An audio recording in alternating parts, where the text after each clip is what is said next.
Everyone present here, respected principal, teachers, and all my dear friends. As you know that we are going to celebrate, this year we are going to celebrate our 78th Independence Day, the day of our freedom. But do you know that behind this day there's a long story of freedom struggle? And I think today is the right time we remember the long and arduous journey that led us to the present day and freed us from the alien rule. We all know that in 17th century, a British company, popularly known as East India Company, arrived in India for seeking commercial interest. But on seeing the weaknesses of Indian rulers, they began to interfere in our political affairs. And that was the beginning of their rule. They established themselves through manipulation and deceit. They made India its colony and start taking away its raw materials for feeding industry revolution in Britain. And this led to the collapse of Indian traditional market. Even in our agriculture sector, they forced farmers to grow commercial crops.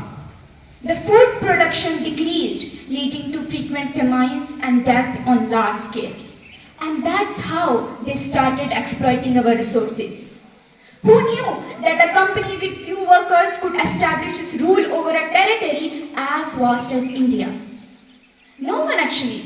No one knew that within the span of 100 years they could do that. This misrule of company led the armed rebellion in 1857.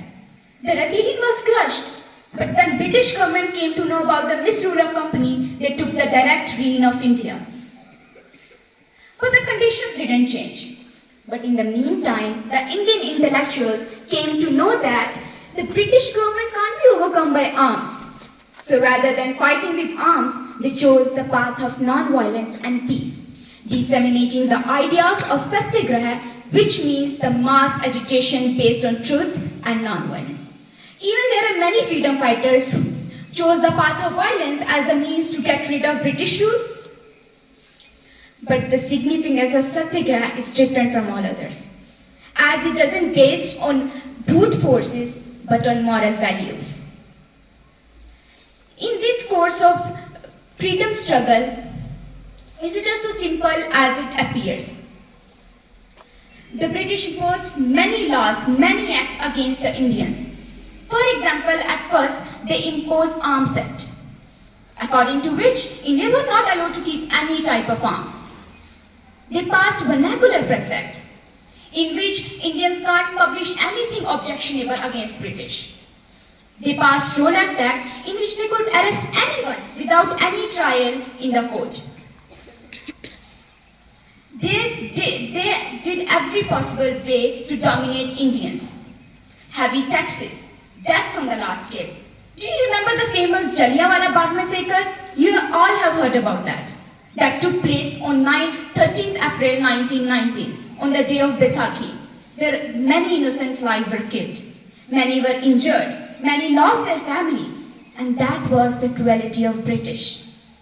You know, in present time, we can't even think about those situations and adversity that India has faced during the time of colonialism. Can you think of that?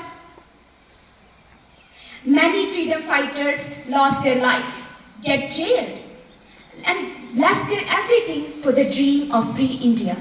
And this long and arduous journey brought us to the day of our independence. Despite having so many adversities, facing so many problems, the Indians didn't give up. And our freedom fighters never gave up. And finally, we got our independence on 15th of August 1947. At last, I would like to end my speech with a beautiful quote, that we must not be free because we claim freedom, but because we practiced it. And now it's for us to understand the depth of these lines and practice freedom. Thank you.